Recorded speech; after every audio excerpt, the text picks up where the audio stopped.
pumped for the next bull market. It's great that we are in beer because I can tell you it's the best moment to build. You don't have that much noise, and you can really talk to your customers, because when the bull hits, especially in the staking market, that we go wild and sometimes decorrelated of your own success. Hey everybody, Tanner here with WAGMI Ventures. On today's episode, we have Laszlo Szabo, co-founder and CEO of Kiln. For anyone who's new, this is the WAGMI Ventures podcast, where we do snapshots with interesting founders from across Web3. Check out wagmiventures.io to learn more about the syndicate behind the podcast. But for now, let's get into it with Laszlo from Kiln.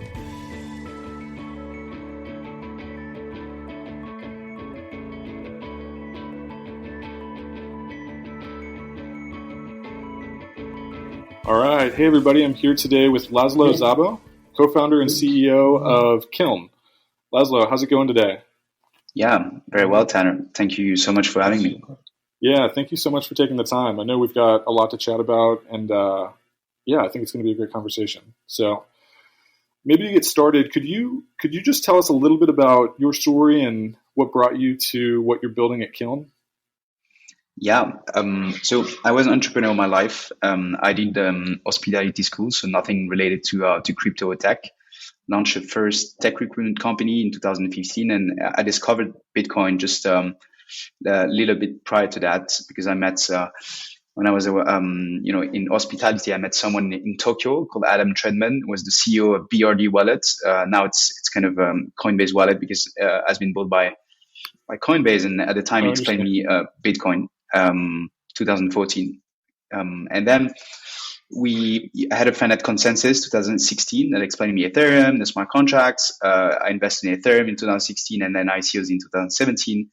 And at the end of the year, I was like, okay, I need to spend my full time into the blockchain crypto space. So because I came from the HR background, I launched a first background check protocol on chain. So I would certify CVs and diplomas. And then, quickly I realized that the space needed some infrastructure tools to push proof of concept to go in production 2019, 20, right? So launched our first node as a service platform, and we pretty much focusing on staking and institutional staking since 2020. Love it. Okay. So you guys have a variety of products, but as for the company itself, how do you describe what Kiln is building? Yeah, that's a very good question. So we were running validators in the beginning, and from running validators for clients, either Lido, Ledger, Binance US, we realized that most of the large crypto players in the space, they would like to offer staking to their clients in a very simple way on 10 different protocols, and spreading sometimes, either retail or institutions, they would like to spread their stake on different validators. So that's kind of what we're building. We're building aggregators that makes custodians, exchanges, wallets to offer staking on different protocols in a matter of days. And this is validator agnostic. Very cool. Okay, awesome. Very cool. So I can already tell I have a ton to ask you about, what you guys are building and even your journey so far. But maybe before we really dig in, could you talk about that earliest node your team rolled out, how you decided to work on that? And maybe too, like some of the unlocks back then that kind of became possible with that initial quote unquote product. Right. Yeah. Prior to staking, we're doing node as a service. And in 2020, one of my friend, Michael, the CEO of Pocket Network, maybe you'd heard of Pocket Network, came to Paris. We did an event together at ETHCC, the Ethereum Community Conference in Paris, and COVID hit, and he asked us to launch his network, right? So to launch validators, staking nodes for his investors that invested in the SEO of the network. So that's what we did. That was our kind of first staking product, running validators for pocket network investors. And then we decided, Ethereum being pure proof of stake would be kind of our next evidence bet running validators for. So we worked with Lido and other customers. And our first, I would say, meaningful product was an API that would launch Ethereum validator automatically. That was great. But then, we realized that we needed to be on other protocols. So we started running validators on Solana, Near, Polkadot, and all these chains. And some of our clients, custodians and exchanges, they needed automation.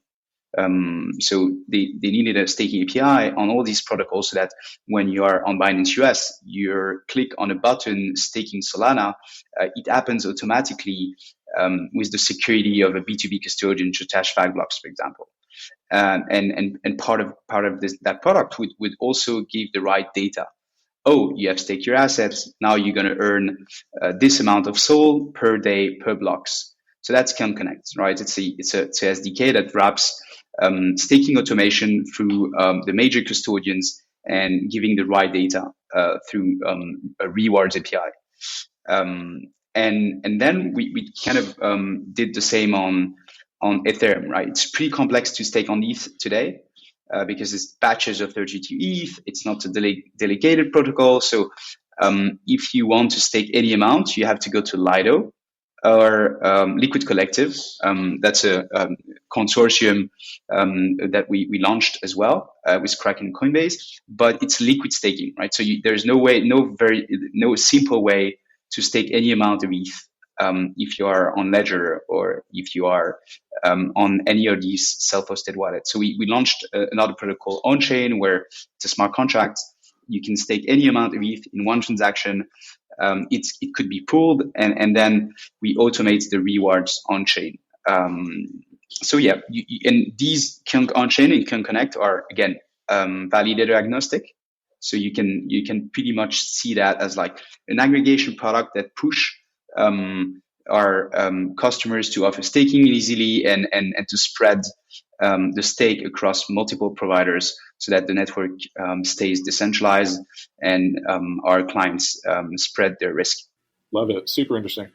Okay, so one thing I found really interesting and wanted you to unpack a little bit was maybe some of the foundational philosophy behind Kiln as a Web3 organization. So like on the website, there's actually this really kind of interesting blend of sort of the technical empowerment of what you're building and what it enables, and then also kind of some of the ideology of Web3 seamlessly kind of interwoven.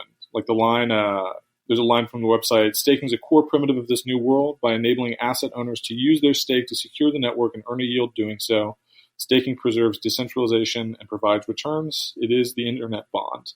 So I guess just taking a step back, I'd love to learn a little more about how you think about those interplays between your products and the bigger picture of what Web3 is about. Right. I mean, if you look at Web3 today, most of the Web3 protocols, so everything that is not really Bitcoin, right? Web3 relies on smart contract platform today, is proof of stake protocols. And what is proof of stake is the fact of bounding some of your native protocol assets at the protocol level, secure it, validate transaction, and in exchange, getting the rewards that comes from the inflation and the fees everyone using the network are paying stakers in a way. So we think it's the first and the safest yield in crypto. That's why we call it the internet bond. Because if you look at traditional economies, treasury bonds would pretty much run traditional economies and would be the lowest risk rates, the risk-free rates that you could find. And staking is I would say pretty good comparison to what treasury bonds are in traditional economies to crypto. So I guess that's what it means. Then again, another way to see that is that for example, staking doesn't have counterparty risk, or at least your counterparty is Ethereum or is Solana. If you look at FTX that collapsed and Domino's effect with Genesis that came afterwards, you could think that in that case, the counterparties were a centralized company run in an opaque way with people that didn't really know what they were doing. It's going to hardly happen in staking again, because if you believe in Ethereum, if you believe in Solana, if you believe in decentralization, you would believe in the counterparty. I hope that's clear enough. And maybe last but not least, staking comes before DeFi. It's not DeFi. It can become DeFi with liquid staking token and liquid staking protocol. So I would say, as core primitive of Web3, you have staking first, and then DeFi comes on top.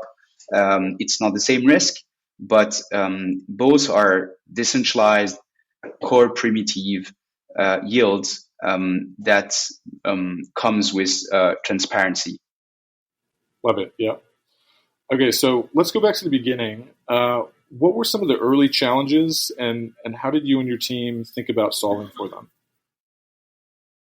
Yeah. In 2018, one of the main challenge is that it was hard for a developer to put an app from a proof of concept or an MVP, minimal viable product, into production. So that's why we did Node as a service, RPC endpoint tools, so that these apps, DApps, could go into production. Then in 2019, we realized, okay, maybe staking was a thing, because if you are an exchange, you would like to offer staking to users in addition to, centralized lending when they want to get yield. And now, the big thing is like, how do we make staking automated, on-chain, and decentralized? And that's, I have to tell you, that's quite hard to do, right? I can imagine, Yeah, got it. Super interesting. Okay, so kind of similar question here. What stood out as most surprising in your work of building Kiln, where the past 5 years have been a total roller coaster in Web3, right? So I'm curious what's jumped out as most interesting or surprising along the journey so far. Right. Because I entered the space in 2017, I kind of seen the ICO. Then DeFi was like mind blowing, I have to say, and these new wave of adapters coming through NFTs, and didn't foreseeably understand the underlying technology, but they don't have to, right? So that was quite impressive. But in our industry, in the staking industry, obviously the Ethereum merge, that was quite a big thing. Switching from proof of work to proof of stake. Our team just concentrates quite an interesting share of the validation power of Ethereum, and we worked day and night to make sure our infrastructure was ready. We were running MEV on testnet, then MEV on mainnet. So that's quite exciting. And I have to say, in the coming features of our different products could combine NFT, could combine DeFi. So the different revolutions that we have seen happening the past 3-5 years. Yeah. Super interesting. Yeah, I definitely want to touch on that, kind of what you're excited about in a little bit. But, maybe as the next question, I'm curious, could you talk us through a little bit some of the most frequently misunderstood aspects of what Kiln is doing? Where, I noticed the website has a pretty comprehensive FAQ that covers a ton of great questions people might ask, but I'm kind of especially curious where the aha moments tend to happen for the various types of organizations you work with, whether custodians or exchanges, treasury managers, wallets, etc. I guess one main misunderstanding is is about the word staking itself, right? A lot of our customers, or at least new customers coming into the space, they would tend to mix staking and liquidity providing or liquidity mining. So basically, the staking yield that happens at the core protocol level and DeFi. Because staking is also used if you, I don't know, stake your assets on Aave and you get a yield in return. So that's very important to differentiate the two. Then, if you look at our website, I hope we explain our different suite of products and explain that we're not only running validators. We are a technology and infrastructure provider that enables a multi-provider future. So we run our own nodes, we run our own validators, but we also aggregate other staking providers. Again, because it makes the network more decentralized and it spread the risk for our clients. Love it. Yeah, super interesting. Okay, so specifically, what are you most excited about as you look down the next few years building at Kiln, both kind of in the industry writ large and also for your particular work? Right. So, yeah, if you look at the past 5 years, we've seen industry ICOs, DeFi, NFTs, proof of stake. There's many other exciting category of the industry that I look closely at to, like maybe obviously MEV or the next wave of innovation. Then I'm pumped for the next bull market. It's great that we are in beer because I can tell you it's the best moment to build. You don't have that much noise, and you can really talk to your customers, because when the bull hits, especially in the staking market, that will go wild and sometimes decorrelated of your own success. This being said, we've seen a lot of institutional adoption in the space, even in these troubled times, either TradFi banks or large asset managers and so forth. So that's also very exciting. And I'm also very excited about the different features that will launch in the coming months. Yeah, super interesting. Okay, so maybe one last question on what you guys are building. So what were some of the earliest insights about customers that helped you build a differentiated offering that was meeting kind of these legitimate felt needs? It sounds like it was kind of in some early conversations with folks you ended up working with. But I'm curious what insights sort of drove those. Yeah, so several pain points. If you look at Kiln Connect, so that automates staking on 10 different protocols, give you the right data and validator agnostic. There's different pain points there, right? If you were an exchange in 2019, 2020, 2021, you would literally have a person that every day would stake all of the assets of the exchange customers through a nano manually on a dashboard, or even manually via a public key of a validator. So it was pretty much manual. What Kiln Connect brings is that it automates everything through Fireblocks, through BitGo or Ledger Enterprise. So automation is a big thing. Also the data, it was quite hard, still hard to get the right data in point in time. Then if you look at on-chain, it was not possible to stake your ETH from a ledger, from a self-hosted wallet. I don't know, either it's still not possible to do it from MetaMask, from Coinbase wallet, from Trust wallet, instead of just using Lido, right? So there's Lido out there, but you don't have a way to stake directly your assets without being linked or at risk of a liquid staking token. So that's kind of what on-chain is doing. Is like, okay, you want to use Lido, great product, will bring you liquidity and a liquid staking token. You don't want to have a liquid staking token, you just want to stake any amount of ETH from your MetaMask or Coinbase wallet or Ledger. You're going to be able to do that with on-chain. So yeah, that's a second, maybe the last but not least product that will launch in the coming future is that right now you can if you have a Ledger Nano, you can stake batches of 32 ETH on the Ledger Live, and will very soon mint an NFT so that you have your validator as represented as an NFT, and you could do whatever you want with it. You could maybe sell it on security market. You could use it as a collateral. So your validator itself is becoming an NFT. That's a pretty exciting feature that will launch very soon. Yes, super interesting. Okay, so you guys have seen some remarkable traction thus far. As kind of one representative fact for the listeners, Kiln's share of all ETH staked is about 2.1%, I believe. And you guys recently concluded raising a Series A, so congratulations on that. My question is, how do you feel about this traction thus far, especially as you kind of reflect on what I have to imagine are some hopes and aspirations at the beginning of what Kiln could become? Right.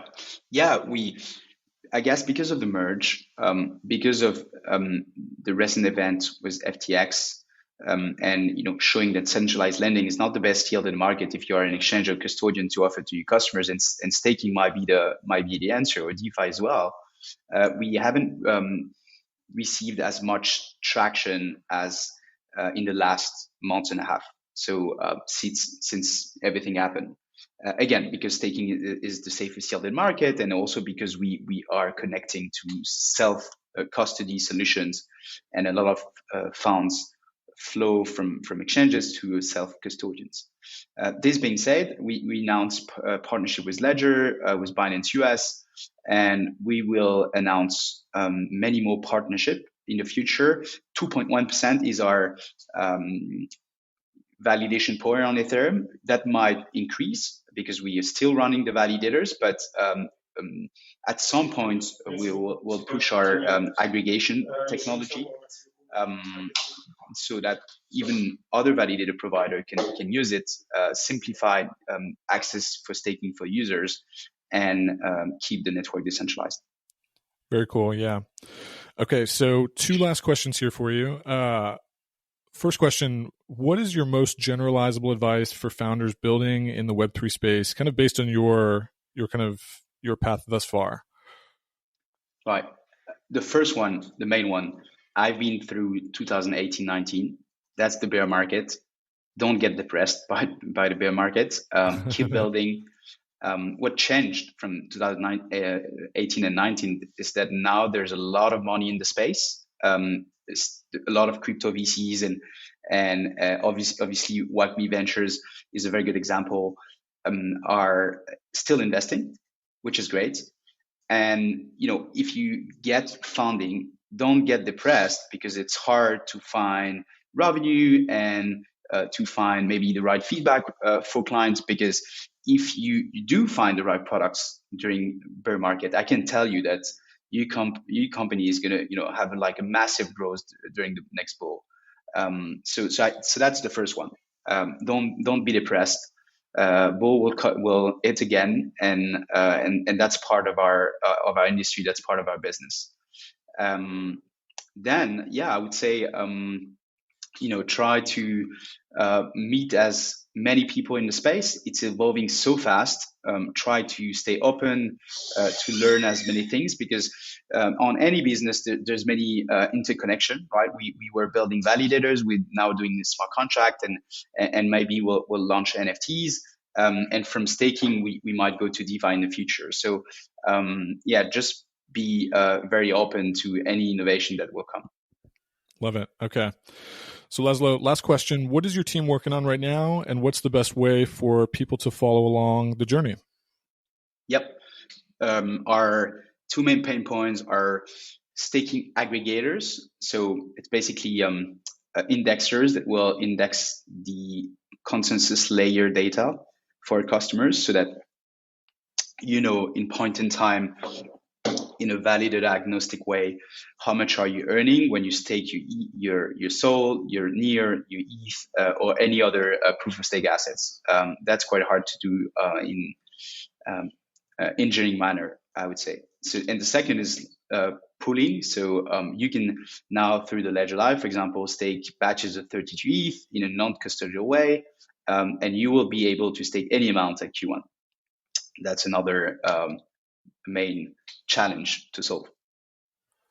Got it. Okay. And then where can people connect with you guys, follow along what you guys are building? Yep. We are available on Twitter, LinkedIn. You can see which event we attend to. We usually attend to like 8 to 12 events a year, everywhere in the world. So kiln.fi/events. And you can look at our blog as well. That is like business, but also very technical at kiln.fi/blog. Perfect. All right, Laszlo, thank you so much for the time. This was a super interesting look, and I'm really excited for what you guys are building and where things are going to go here and in the coming months. So thank you so much for the time, and have a great rest of your week. Thank you so much for having me, Tanner. Have a good day. You too. Bye-bye.